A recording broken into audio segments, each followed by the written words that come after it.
Today on Blue 58, the Packers have added a new tight end to their minicamp roster. Let's get to know the latest member of the team. Then Blake Martinez brings a lot to the table, but what are the Packers' long-term plans for their middle linebacker?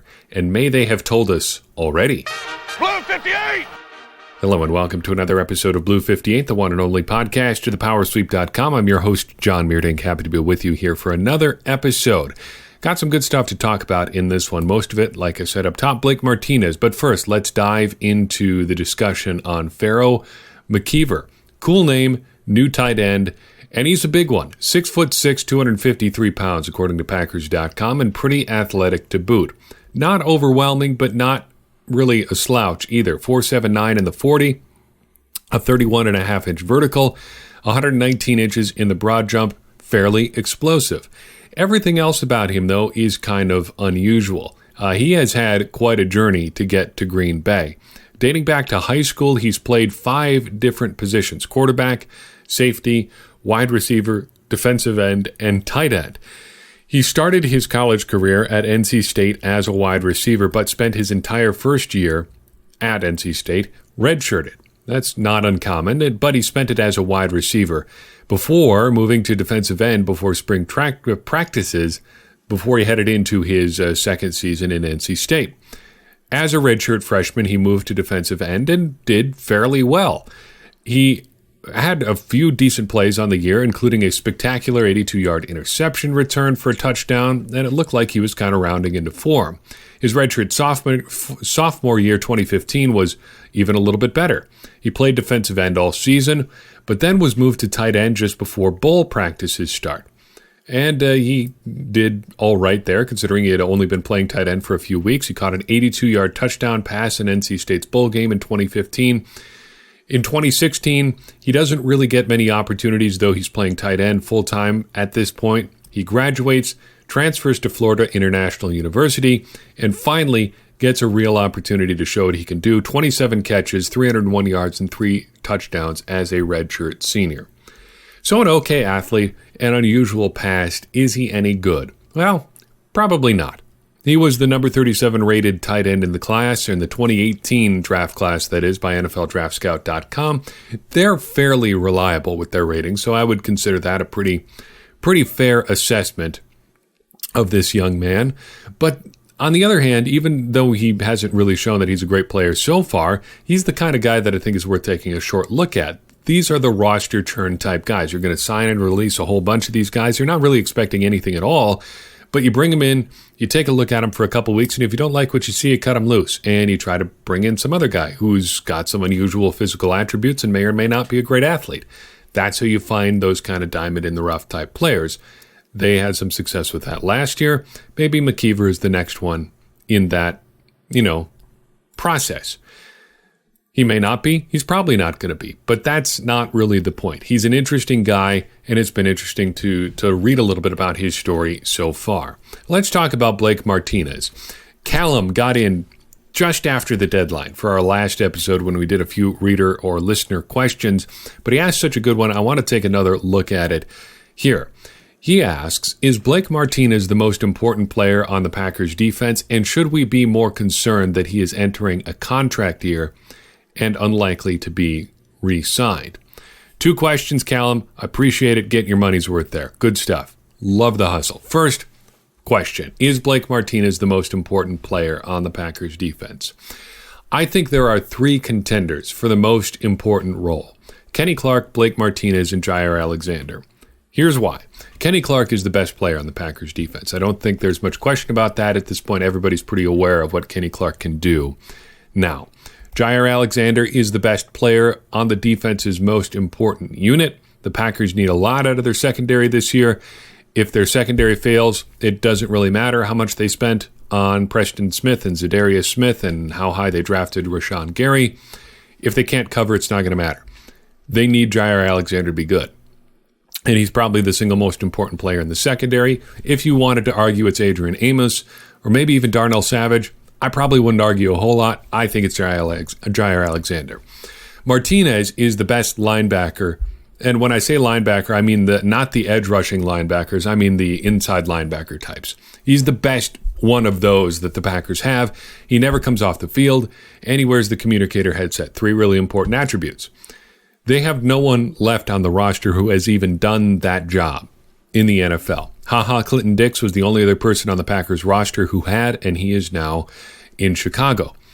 I think any one of these guys could legitimately be called the best or most important player on defense. Maybe most important. We know who the best one is. It's Kenny Clark. However, I also think out of these 3, the Packers would probably have the easiest time weathering the loss of Blake Martinez.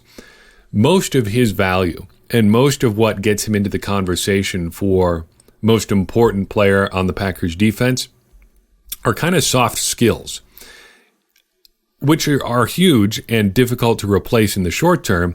But I think if you had to go without one of them, it would be easiest to replace his hard skills, the things that he does, your tackling, your running, your coverage, and stuff like that. His intelligence, his knowledge of the defense, that would be hard to replace. And just, the practice he has with the headset communication, that's important stuff, and that would be hard to get over. But I think the other things that he does would be easier to replace than the things that Jair Alexander or Kenny Clark do.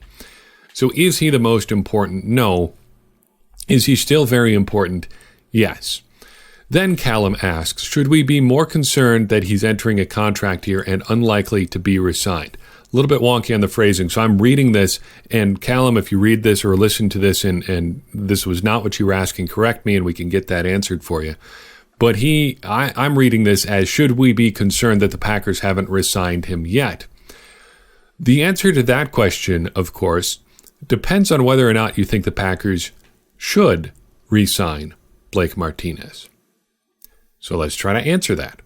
Should the Packers re-sign Blake Martinez? To get to the answer to that question, I think we have to ask and answer 4 other questions. First, what is Blake Martinez as a player? Then, what is he not? Third, what is he likely to be? And fourth, what is all this going to cost? Number 1, what is Blake Martinez as a player? Well, he is a tackling machine. Over the past 2 years alone, he has 185 solo tackles, 286 tackles in total. He's been up, either tied for or very near the league lead each of those past 2 seasons. He's also very dependable. Once he's gotten into fully formed or relatively fully formed Blake Martinez, i.e. after his rookie season, he's been hard to get off the field. He's played in all 16 games each of the last 2 seasons. In 2018, he played 98.59% of the snaps, 1,049 in total. In 2017, it was just over 93%, about 979 in total. Not about, exactly 979 in total. He just doesn't come off the field, and he's getting a lot of tackles while he's out there. And kind of like we hinted to up top, he is assignment sure. The Packers can count on him to be in the right place at the right time and also to know where everybody else is at all times. All very important stuff. And it's good to focus on those positive attributes, I think, first and foremost. If you're looking to resign a guy, you probably want to be familiar with what he can do for you. But Blake Martinez also has limitations, as does every other player. He is not overly athletic, and that's been the knock on him since he came out of Stanford. The scouting report on NFL.com leading up to the draft says he was a slow-twitch athlete with borderline play speed, doesn't have reactive athleticism to quickly recover back into his duties after biting on fakes. Bleacher Report, an average player in terms of straight-line speed, a lack of explosiveness limits Martinez as a playmaker. Testing numbers not outstanding either, a 4.7 140, good but not great. 28.5-inch vertical, not great either, though he did have really good agility numbers. Martinez is also not what you'd qualify or quantify as a big-time playmaker. In 2017 and 2018 combined, he didn't have an overabundance of splash plays. He had just 20 tackles for loss, 1 forced fumble, 1 interception, 11 passes defended over 32 games, so less than half of 1 per game, and 6 sacks, 5 of which came in 2018, and they were pretty much all delayed blitz, schemed pressure. It wasn't like he was beating somebody with athleticism or with some kind of one-on-one move. And that's fine. Get sacks however you can, but it's important to recognize the kind of sacks too, I think. Among players designated as linebackers on Pro Football Reference, and it's a pretty narrow definition, you kind of have to play around with their play finder tool a little bit. Martinez was hardly unique in these numbers. 17 players had at least 20 tackles for loss over the past 2 years. 82 linebackers had at least one interception. More than 100 had at least one fumble forced, and 13 had at least 11 passes defended. However, among defensive players as a whole, only 4 players throughout the entire league had those numbers combined. And Martinez was the only linebacker in the NFL to total 20 tackles for loss, an interception, a fumble forced, and at least 11 passes defensed combined over the past 2 seasons. The other 3, league-wide, were Cameron Jordan, the defensive end from New Orleans, who just signed a big new deal, Chris Jones, the defensive tackle out of Kansas City, who is staying away from their team activities because he wants a new contract in Kansas City, and Carlos Dunlap, the longtime defensive end for the Cincinnati Bengals. So not huge numbers in any one place, and probably not the staggering playmaker numbers that you'd expect from a guy who's looking to get paid, but kind of a low-level stat stuffer too. He's doing a lot of good things for the Packers. So maybe not a big-time playmaker, like I said, but not a playmaker either. The third question is the most important one. This is the one that matters most for thinking about re-signing Blake Martinez. What is Blake Martinez likely to be? You don't re-sign guys for what they've done. You re-sign for what you project them to be. I think given what we know about Blake Martinez, it's fair to assume he's probably going to be what he is right now for the foreseeable future, probably for the life of a contract extension, 3 to 5 years, something like that. A reliable guy who gets a lot of tackles, not a great playmaker, but not terrible, and a guy you can count on to be where he needs to be and help others get to where they need to be. So let's circle back to the beginning. As we approach the key of these 4 questions, what is it going to cost to re-sign Blake Martinez? And depending on what it costs, should they? First, let's look at what players similar to Blake Martinez have gotten in the relatively recent past. We're going to look for guys who are reliable like Martinez is, who get a lot of tackles, and who can make some plays. How do you quantify those things? Well, reliables, I'm going to look at for guys that have started at least 16 games in one season at least once, and guys who have gotten 90 or more solo tackles in that same season, and who have gotten at least 10 tackles for loss in one of those seasons. Tackles for loss, of the ones that we looked at, seem to be the most, you have to do this consistently kind of stat. It's easy to have an interception fall in your lap or to just get a fist on a ball by accident and knock it out. So I think tackles for loss is the best way to quantify the playmaking kind of thing related to Martinez's game. So it's a pretty short list over the past decade of guys who have had multiple 90 tackle, 16 start, 10 tackle for loss seasons since 2009. I'm looking for guys that have done it more than once because that's what Martinez has done. Other than Martinez, there's only been 5 guys over the past 10 years who've had at least 2 years where they've met those thresholds. Luke Kuechly in Carolina, Jon Beason also in Carolina, Levante David in Tampa Bay, James Laurinaitis in St. Louis, and Derek Johnson, formerly of Kansas City, then of Oakland, now retired. Of those, 3 have gotten significant big money deals kind of in the relatively recent past. Luke Kuechly got a 5-year, $62 million extension in 2015. Levante David, that same year, signed a 5-year, $50 million extension. In 2012, James Laurinaitis signed a 5-year, $42 million deal. I'm throwing Derek Johnson and Jon Beason out because Beason got hurt a bunch, and then he got kind of an odd extension after getting traded to the Giants, which probably didn't reflect the playmaking levels he was at. Derek Johnson really predates the other significant extensions on this list. In 2010, he signed a 6-year deal, which is pretty much unheard of these days.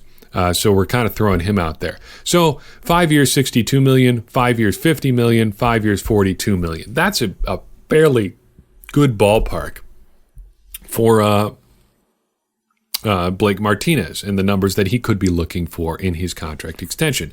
However, we've also got to consider what other linebacker types have been getting paid in the recent offseason. There are 3 off-the-ball linebacker types who are probably at or above the level of Blake Martinez who signed significant deals this offseason. C.J. Mosley signed a 5-year, $85 million deal with the New York Jets. Quan Alexander signed a 4-year, $54 million deal with the San Francisco 49ers, and Jordan Hicks signed a 4-year, $34 million deal with the Arizona Cardinals. It seems like Martinez is probably going to look to land somewhere in that range between the bottom of Jordan Hicks and the absolute top of C.J. Mosley. Quan Alexander is just a little bit higher than the previous market-setting deals like Levante David and Luke Kuechly.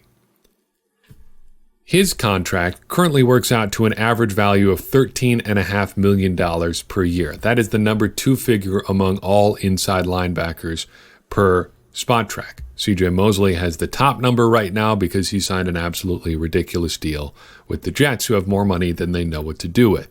Luke Kuechly's deal, which he signed in 2015, still has him averaging more than, or just around, $12.3 million per year. League-wide, only about 7 linebackers are averaging $10 million per year or more. I think it's fair to assume that given what Martinez has done and put up numbers like close to the league lead in tackles and been very reliable, he's probably looking for somewhere close to the top of the market. And given that the Packers typically search for those below market deals, let's assume if they did come to a deal with Martinez, it would be something like a 4-year, $46.8 million deal. That works out to $11.7 million per year. That would be number 4 average per year in the league. To me, that feels like a hypothetical contract the Packers could sign someone to. Someone who's good at their position, not clearly the best, has been productive, someone who's important to your team but not indispensable, and who you want to reward. And you could see someone passing that deal really quickly and making it more of a bargain for the Packers. So say the deal is probably somewhere in that neighborhood. What do the Packers do here? If that deal is on the table, if that's the number they get from Blake Martinez and the Packers are even considering it, should the Packers re-sign Blake Martinez? Martinez is reliable, dependable, assignment sure as a player. He gets a lot of tackles and makes a surprising amount of stat-stuffing plays, though not an elite number.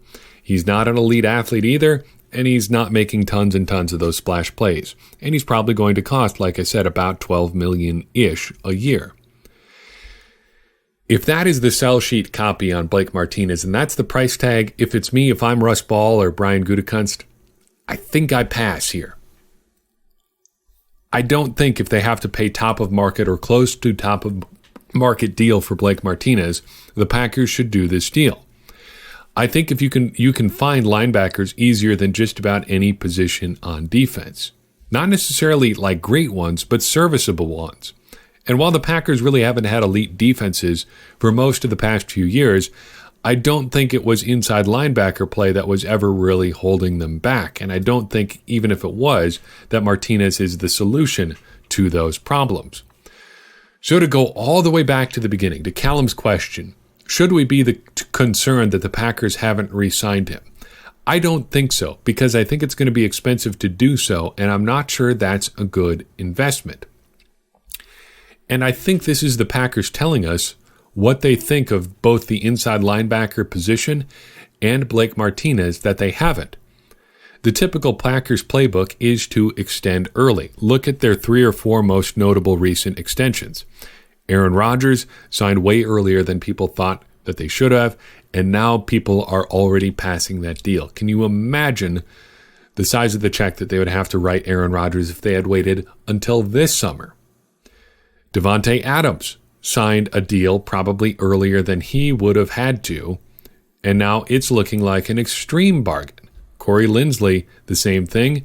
Same thing for David Bakhtiari. Even if you want to go as far back or as far down the roster as Lane Taylor, the Packers got deals done when they didn't necessarily have to and saved themselves some money in the process. So why haven't they done the same with Blake Martinez? To me, it kind of seems like maybe they just don't want to do a deal. If they wanted to, I kind of think maybe they would have done it by now. And I kind of think that means that they think that re-signing a linebacker to a big contract, because that's probably what it's going to take for Blake Martinez, is not a good idea. And I think they're right. I wouldn't spend big money on an inside linebacker, even one as good as Blake Martinez.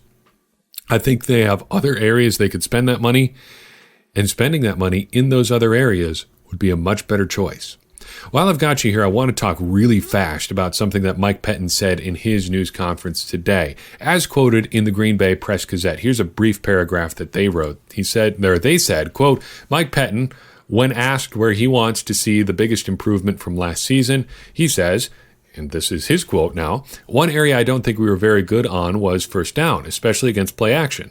That was an off-season study. Double end quote, and the Pettine quote, and end the quote from the piece.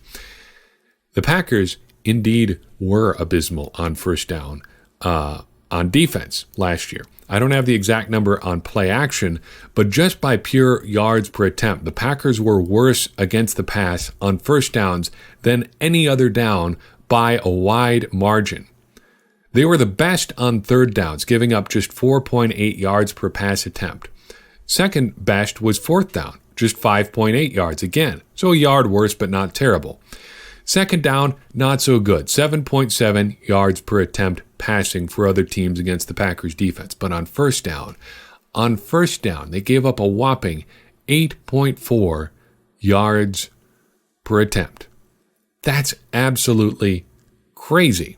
Just think about that. That's less than 2 yards to go on second, third, or even fourth down, just on average, on every passing play. Why would you do anything other than pass against the Packers defense on first down in 2018?